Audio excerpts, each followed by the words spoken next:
Greetings, welcome to W8U1, which is criterion 2 of the SAR, outcome based teaching learning OBTL.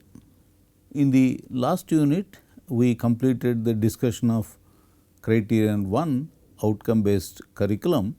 We understood the features and SAR requirements of the criterion 1, which is outcome based curriculum. The outcome for this unit is understand the SAR requirements of criterion 2, outcome based teaching learning. This criterion is concerned with the teaching learning processes of the program for which accreditation is being sought. The teaching learning processes must occur within the framework of outcome based education concepts. So, we say this criterion is concerned with outcome based teaching learning of the program for which accreditation is being sought. This criteria, the sub criteria, the marks allocated to it, all these are all same for both tier 1 and tier 2 institutes.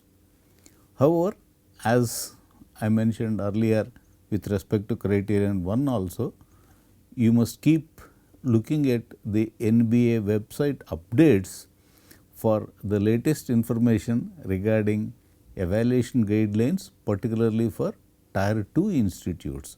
Tier 1 is fairly clear and every detail is available, but for tier 2 institutes, we suggest that you keep looking at the updates on NBA website.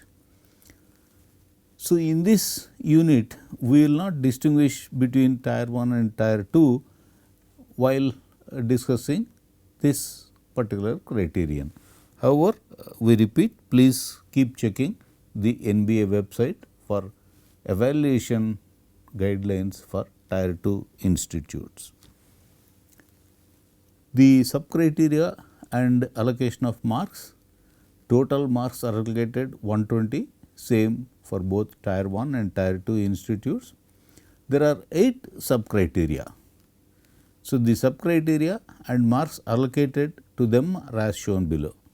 So, we have the processes followed to ensure quality of teaching and learning, quality of student capstone project. We will discuss all these sub criteria in some detail presently.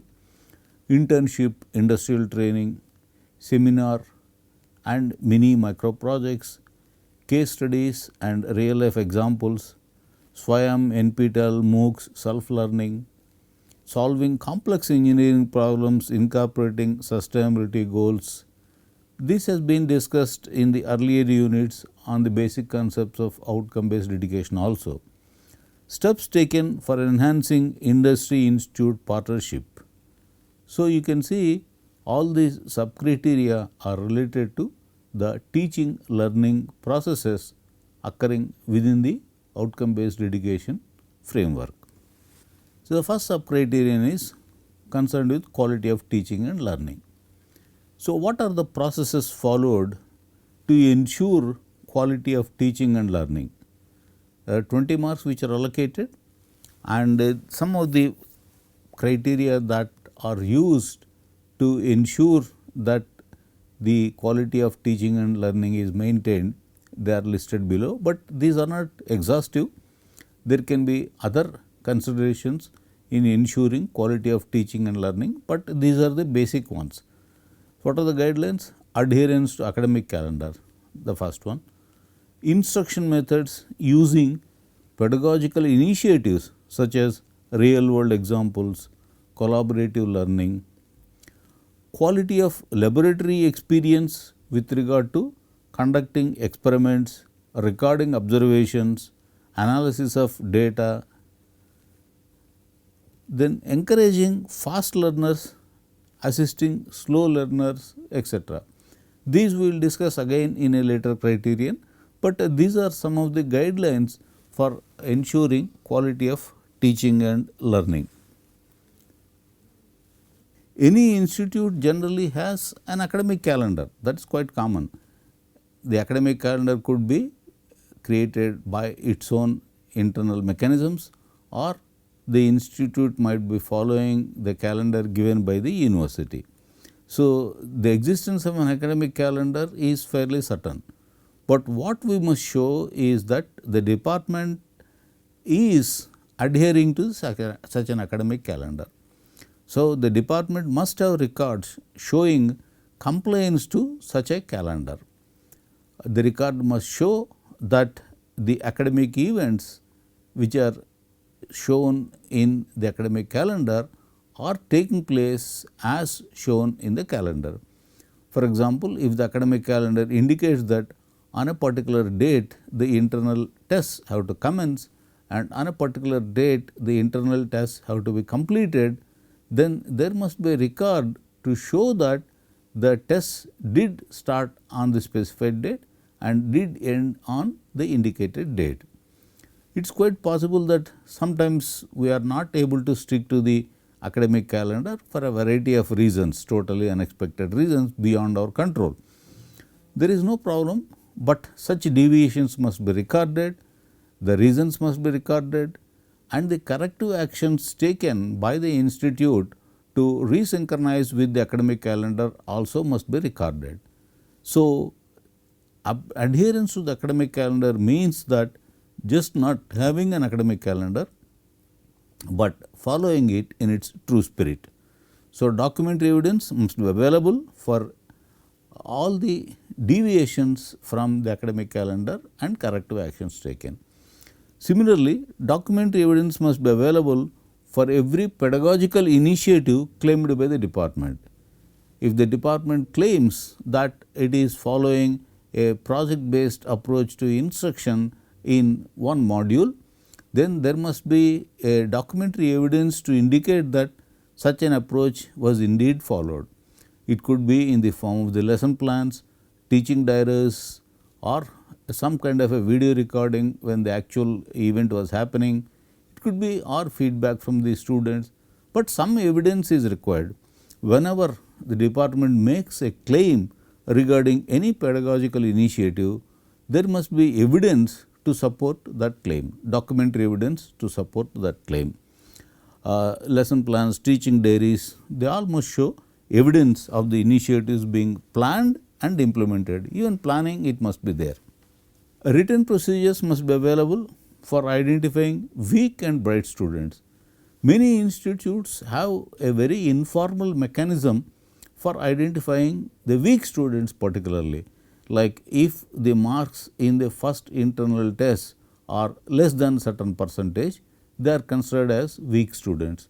But generally they do not have any written procedure indicating that this is the way to identify the weak students, nor do they have any clear cut process indicating who has to do that identification. And if the student's score is good in one particular course, but poor in another course, how do you handle such students? These things are all left for the implicit understanding by the faculty, but it is a good practice to have a clearly written procedure indicating how to identify the weak students. Usually a mentor does this, but the department could be having some other process, but it must be available, clear, unambiguous, and every faculty must know how this is done. Similarly, bright students also must be identified. So, the criteria used and the way they are all recorded must again follow a clear cut procedure.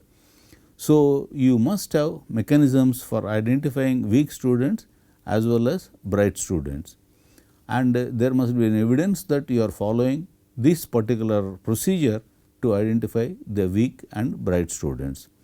Then what are the actions taken by the department in the case of weak students and in the case of bright students?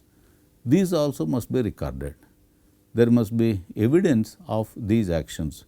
For example, for weak students there might be remedial classes, then there must be records of the remedial classes conducted, the students who attended that. It is possible that students who are not categorized as weak students also attend such remedial classes to improve their understanding, absolutely fine. But records of all the students who attended and what has been the impact of these remedial classes in terms of their academic performance, all these must be maintained, records must be maintained. Okay. Then for bright students, perhaps more challenging assignments are given to the students, or the students are encouraged to appear for some competitive exams beyond the curricular requirements.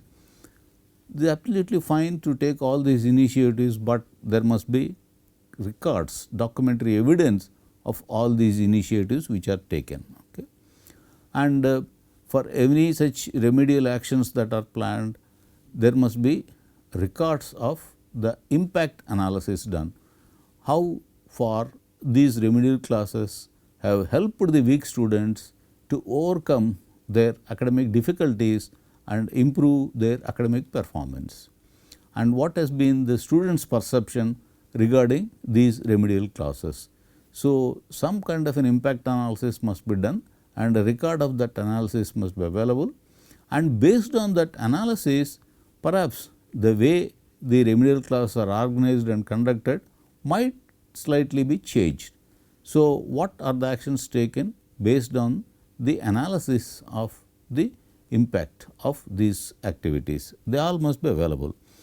So, records of initiatives in laboratories including open experiments, exercises in the interpretation of results of experiments, etc., again must be maintained. Most of the institutes have a fixed list of experiments which are conducted by the students, and they are recorded in a fixed format in the laboratory record. That is fine, but if it is possible, one must go beyond that to provide richer laboratory experience to the students. So, students must be given an opportunity to conduct experiments which are more open ended, and the students must be encouraged to record the results of the experiment and interpret those results. So, if the students are given richer experience in the laboratory, their learning is more likely to be deeper. Records of all such initiatives must also be available. So, the evaluation guidelines are in general adherence to the academic calendar 2 marks, and what the visiting committee tries to observe or assess is academic calendar and its effective implementation. It observes both. Then pedagogical initiatives 5 marks, as I mentioned, documentary evidence of supporting the implementation of pedagogical initiatives such as real life examples or collaborative learning, ICT supported learning and interactive classrooms. There must be evidence of all these things. Then supports students based on their ability 4 marks. Once again, documentary evidence of tailored resources, differentiated instruction for weak and bright students, individualized attention to meet their unique learning needs. All this must be available, and the visiting committee will examine this documentary evidence to see how far the claims of the departments are justifiable. Then quality of classroom teaching 4 marks, the classroom ambience and efforts to keep the students engaged. This can be observed by the visiting team by sitting in the live classroom. It can also be verified during the interaction that the visiting team has with the students. The visiting team usually has interactions with all the stakeholders, faculty, support staff, students, external stakeholders. With all these people that they have interactive sessions, and during such an interaction also the team can verify these claims. Then conduct of experiment 5 marks, quality of laboratory experience concerning conducting experiments including open experiments, recording observations, analysis, etc. Okay. Again, this can be verified during the interactions that the committee has with the students. Another important aspect of the teaching learning process would be the Capstone project. So, quality of the student Capstone project is also assessed. The marks allocated are fairly substantial, 25 marks. So, the guidelines say quality of the capstone major project is measured in terms of consideration to factors including, but not limited to, environment, sustainability, safety, ethics, cost, type of the project, whether it is an application oriented project or product oriented project or research based project or some kind of a review work, and compliance to the standards, all these will be examined. As discussed in an earlier unit on meeting the diverse POs which specified by NBA, project can play a very significant role, because a project well orchestrated, supported by good rubrics, can contribute to the attainment of several POs which are otherwise very difficult to attain. But for all that, there must be proper planning, and the students' capstone project must be of good quality. So, all these factors are taken into account by the visiting team when they evaluate the quality of the student capstone project. Processes related to project identification, where from the list comes, are the students allowed to make their own choices? Does the department put out a list of projects available for the students, or can it happen with mutual discussions? What is the mechanism for project identification? Then what is the mechanism for allocating guides to the student projects? How are the student teams formed? And in case there are dissatisfactions or incompatibilities or any conflicts which arise in this process, how are they resolved? What are the processes followed by the department in all these cases? There must be records and documented processes available for everyone to follow this.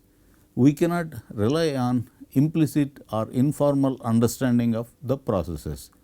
There must be a well documented process followed by the department in all these cases. Okay. Then how are the projects monitored? When are the periodic monitoring sessions, and when are the students supposed to report for interim evaluations, and how they are recorded? Evaluations including demonstration of working prototypes and enhancing the relevance of the projects. All these factors must be taken into account. There must be a process, and the implementation records must be available indicating all this. Notice that we have fairly substantial marks, 25 marks for this. So, the department must pay careful attention to all these factors. So, mention the implementation details, including details of the POs and PSOs addressed through the projects with justification, appropriate rubrics wherever they make sense. So, project is a curricular component for most of the departments. They do follow a process. However, some may not have a process document. As I mentioned, there is an implicit understanding of how it is followed by word of mouth kind of information propagation, but that is not a good practice. You must have a document, a process document indicating how these things have to be handled. So, some institutes may not have such a process document indicating the details of guidelines for project identification, allocation of guides, etc. So, it is a good practice to have such a written document available, and if the institute has an internal quality assurance cell, that can be involved in the formulation of such a process, because then there will be uniformity of the process across different programs in the institute. Okay. So, it is essential to have a process document and implementation records for the project work. Okay. So, as I mentioned, better to have an institute wide process common for all the programs, and IQSC can be involved in that. Then process document must indicate that the project must consider factors such as environment, as indicated already. That means, there must be specific rubrics to assess to what extent the project is considering factors like sustainability, environment, all these issues. and these rubrics must be shared upfront with the students, so that they know that these factors are important and they will be evaluated. Then mapping between the project work and the POs addressed must be determined, and justification for this mapping also must be recorded. So, what are the evaluation guidelines and what are the exhibits or context to be observed or assessed? Identification of the capstone major project and allocation of guides 5 marks. So, the visiting committee will look at how the project identification is happening and how the guide or supervisor is allocated, what are the practices. Types and relevance of the capstone major project and their contribution towards the attainment of POs and PSOs. 6 marks, again project classification, whether it is application or product or research review. Then incorporating factors such as environment, safety, ethics, cost, standards, then mapping with POs and PSOs. All these aspects will be examined by the visiting team. Then continuous monitoring process. What is the process for continuous monitoring? Meeting records with the guide and its frequency, etc. And if there is an external guide is also involved in the process, maybe with industry interaction, then whether the external guide is present in these meetings, how frequently the guide interacts with the students, all these things will be examined. Then quality of the completed projects. When the project is completed, then what is the quality of that completed project? Do you have working model, a prototype in relation to the environment, sustainability, safety, ethics and cost? So, what is the quality of the finished product with respect to all these factors? So, that carries 10 marks, and the visiting team will examine the quality of the projects. It is subjective evaluation, but it will look into to what extent the project accommodates all these factors. So, it will look at if there are working models available, it will look at the models. If there are prototypes available, they will look at prototypes. Then they will see what is the extent to which the work has taken into account factors like environment, sustainability, ethics, etc.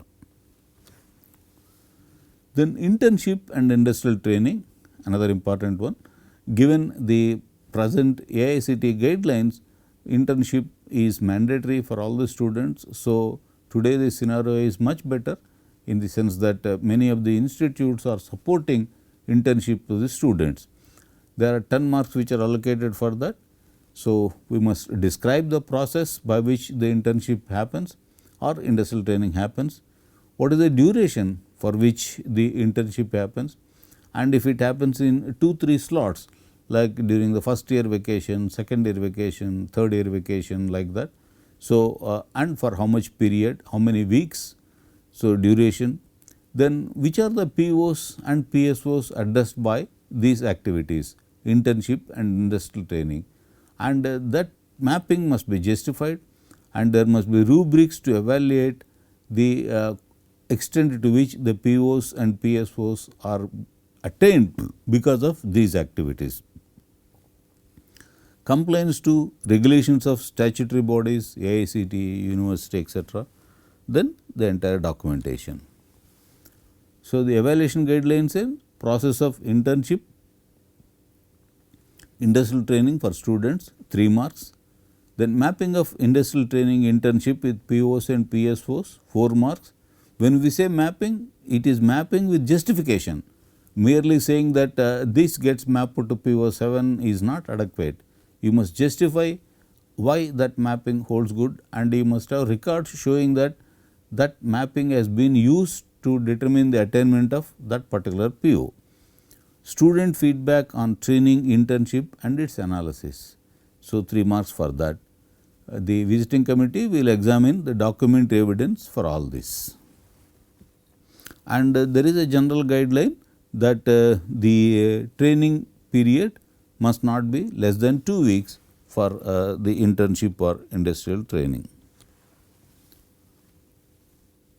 So, the documentary evidence of process of internship, relevant training areas, number of students who participated in that, then documented visit reports with a duration of not less than 2 weeks. Then document evidence of mapping of internship and training program for students to POs and PSOs. Document evidence of student feedback on industrial training and its analysis and actions taken thereof. All these must be available. Then we have seminars and mini micro projects. So, allocation of marks 10. The evaluation guidelines are mapping of seminar presented by the students with POs and PSOs. Which are the ones? Communication skills. Is it getting mapped to that? Then is it getting mapped to the PO which is concerned with sustainability? So, all these issues will be considered. There are 5 marks for that. Then document evidence of seminars presented by the students, maybe a video recording or a written report, all these could be available. Then mapping of the mini micro projects and their contributions to the attainment of POs and PSOs. These days many institutes do allow the students to engage in mini micro projects throughout the academic program, not necessarily the only capstone project which happens in the final semester or final year, but during the other years also, second year, third year or even in first year, students are allowed to do mini or micro projects. So, how are they mapped to POs and PSOs?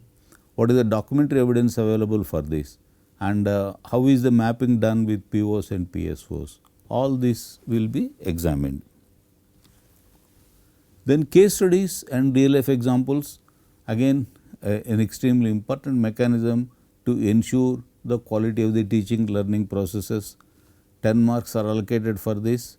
So, case studies and real life examples, their type and complexity, their use in teaching and their mapping with POs and PSOs. So, all the 10 marks are given for this. So, if the pedagogical initiatives include using such case studies and real life examples in their teaching process, then the marks awarded would be accordingly higher. So, the exhibits and context to be observed assessed would be documentary evidence of case studies and real life examples and their mapping with POs and PSOs. So, your teaching diaries or lesson plans must include these case studies or real life examples which have been used on what specific topic, for how much period, what has been the impact and what is the number of students who have participated in that actively. All these must be recorded. Simply making a claim that we are using case study based approach is no good. That claim must be backed up by adequate documentary evidence that it did happen. Then students must be encouraged to register for and do courses of SWAYAM or NPTEL or any other established MOOC, self-learning studies, of course with the advice and support of the department, so that the students do not waste their time by looking into sites which are not really authentic. So, some kind of a curated list of resources which are available for the students can be given by the department to the students, so that they learn from well established reliable sources when they engage in self learning. So, some kind of a curated reference list could be provided to the students, and students must make use of it. So, the department must encourage the students. Nowadays, of course, with the regulatory bodies allowing certain number of credits to be given to the students who go through MOOCs, in the sense that they can be accounted for their academic requirements and it can go into the transcript also. Many of the institutes are encouraging their students to register for and do online courses, SWAYAM or NPTEL or MOOCs, and they are also giving credit for these online courses that the students are registering. And of course, many of the institutes are providing adequate resources for the students to engage in such activities, but if some departments are still not yet into this mode, it is high time that they get into this mode of encouraging their students. In fact, even faculty are getting nowadays opportunities to register for these courses. Then the evaluation marks are 10 and the evaluation guidelines are number of students who obtained MOOC certification through any of these platforms, SWAYAM, NPTEL, etc. And their mapping with POs and PSOs, whatever course certificates that they obtained, what is the course content and how can it be mapped to POs and PSOs, that also will be examined. Then how much facility, how much convenience the department is able to provide for its students to engage in these self-learning activities. Do we have adequate number of terminals with adequate internet bandwidth and adequate access timings? So, what is the scope for self-learning and facilities that are provided by the department and what is the extent to which they are getting used? So, scope for self-learning and facilities and their use, that is 3 marks, and the visiting team will examine the documentary evidence of number of students who cleared MOOCs and also evidence of self-learning. Generally, some of the good practices related to the SWAYAM, NPTEL, MOOCs self-learning activities are that first establish an e-learning center with adequate number of computer systems and internet with good bandwidth. Do not club it with the general laboratories for regular users. It is not that we should not do, but then what happens is that often when the students want to engage in some kind of a MOOCs course, they might find that the resources is engaged rather with regular work. So, it is good to establish a separate e-learning center, then procure, upgrade and maintain learning resources including material from NPTEL, SWAYAM, etc. And many of these are available not only in the internet, but also offline they are available. So, we can maintain them and we can upgrade them whenever required and ensure that they are all accessible to the students. Implement suitable mechanisms for disseminating widely and periodically information regarding learning resources available. Students must know that such resources are available. So, ensure that that information is disseminated to all the students and record the actions taken by the department to ensure such dissemination. Then ensure ease of access to such learning resources and encourage the use of these learning resources. If you keep it in some fixed hours and then keep it under lock and key, then students may not be really encouraged or they may not find it very convenient to use these resources. So, make the resources easy to access. For example, you could also provide an access from the hostel. Maintain records of utilization. Then some colleges add NPTEL course credits to the transcripts. That is, they not only give the credit, but they add it to the transcript. Even if it is not part of their academic requirements, they do indicate in the transcript itself that the students have cleared these NPTEL courses. So, which is a credit to them. Then the most difficult challenging aspect is solving complex engineering problems incorporating sustainability goals. In the earlier units on outcome based education, we saw how the engineering curricula in most of the institutes is not really quite good in terms of addressing complex engineering problems. In fact, even engineering problems perhaps it does not address that well, but complex engineering problems are rarely addressed by the curricula in most of the institutes.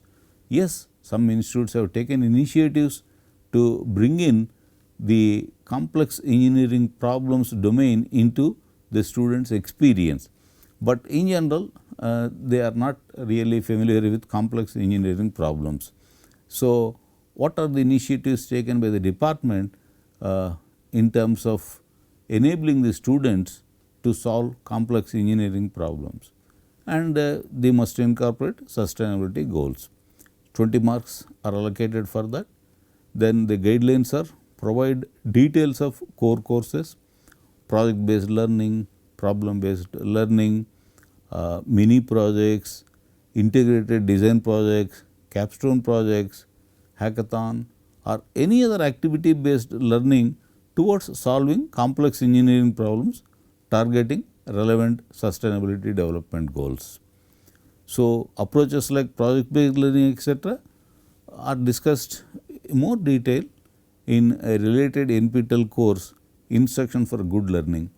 The department might be implementing many of these activities already, but there is a separate NPTEL related course, Instruction for Good Learning, where we discuss such innovative approaches. Complex engineering problems, SDGs etc. We discussed these in an earlier unit on outcome based education concepts also. Then evaluation guidelines, the list of complex engineering problems from different courses, activities, mini projects etc. along with the targeted SDGs. That is the way it is evaluated. And the visiting committee will look at the documentary evidence of solving complex engineering problems targeting SDGs. Then the last aspect is steps taken for enhancing industry institute partnerships. 15 marks are allocated, then provide details of partial delivery of courses by experts from the industry, maybe one module or two modules, industry supported laboratories where perhaps they are established by the industry or they are established with partial assistance from the department, or they are provided with certain sophisticated specialized tools, software or hardware in a regular laboratory. Whatever be the kind of support that the industry is providing in terms of the laboratories, indicate all these details. Then industry afford short term programs, training programs, all these are the possibilities by which the industry institute partnerships can be used to enhance the quality of the teaching learning processes. So, provide details of all these activities.